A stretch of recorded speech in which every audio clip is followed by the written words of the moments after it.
Hey YouTube, it's Ashley, and today's video is on STEM versus STEAM. So whether you're a teacher or a student or a parent of student or just an informed and active citizen who cares about public education in the US, you've likely heard the acronym STEM. It stands for Science, Technology, Engineering, and Math. It's typically used to address public policy around education or curriculum development in the context of improving competitiveness in the US. So, the US is a global leader of the technology industry. However, we have a total shortage of highly skilled STEM workers. And the trends are looking like we're going to be in an even worse place in a few years. So according to Mary Meeker, who is an amazing woman who works at Kleiner Perkins, definitely check out her presentation, which I will link below.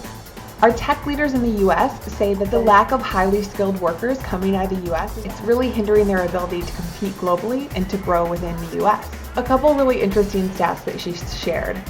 60% of the top 25 tech companies were actually started by first or second generation Americans. Here's kind of pointing to the fact that it's often highly skilled immigrants who have these incredible skills and are creating the job growth in the US.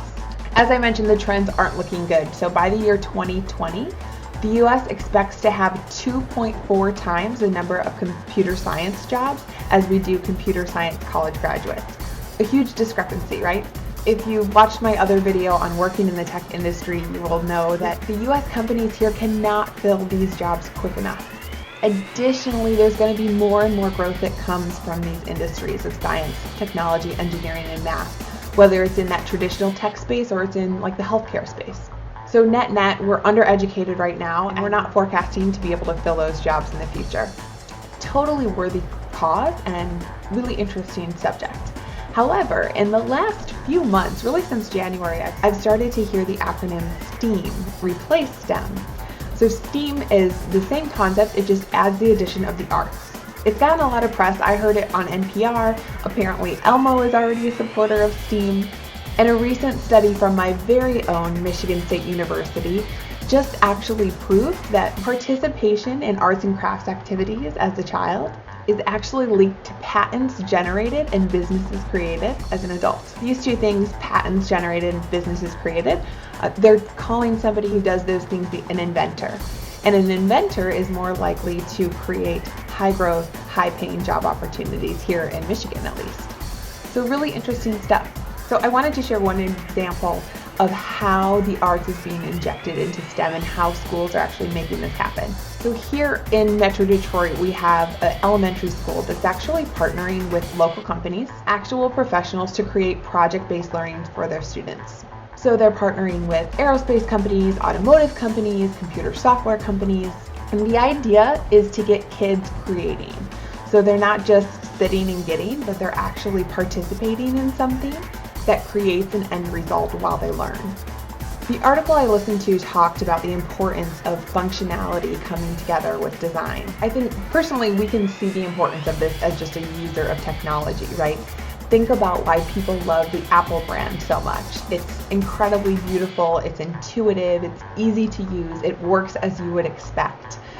All of those nuances require an artistic mind and artistic capabilities in addition to the technology that goes behind them. Another great example from the elementary school was turning an old school atrium into an actual project-based learning lab. So rather than hiring firms to do this, they're actually turning it over to the students to manage every aspect, from design to space and functionality planning, all the way to funding. The school will bring in experts like interior designers, and the students will have to come in with their color swatches and their drafts of design for the layout of the room, and they'll get feedback from the professionals, and then they'll have to revise those. They'll talk about safety, they'll talking about lighting, they'll talk about functionality and design, and they'll learn throughout the process. Even down to the funding, this is going to be left in the kids' hands, right? So another place where arts come into this is communication. The kids are going to have to write letters and create sort of persuasive arguments for funding this. And if they don't get funding, they're going to have to revise and try again. So it's really teaching those real-world skills. This makes a ton of sense to me. I think another great example that, again, I've talked about in a previous video is MIT and Google's App Inventor. It's a wonderful concept that uses sort of design and music interfaces to teach the basics of coding, which is absolutely a STEM heavy topic, but it's done in a really inviting, fun way. So whether it's STEM or STEAM, both are really worthy initiatives and topics to know about and to be supportive of. In my mind, the integration of the arts makes a ton of sense and gives students probably a few more real-world applications and rounds out their capabilities a bit more. Hope this video is interesting to you. If you liked what you saw, please give us a thumbs up, subscribe below, and maybe even think about sharing us with someone who might be interested. Thanks so much for watching, and please come back again. Bye!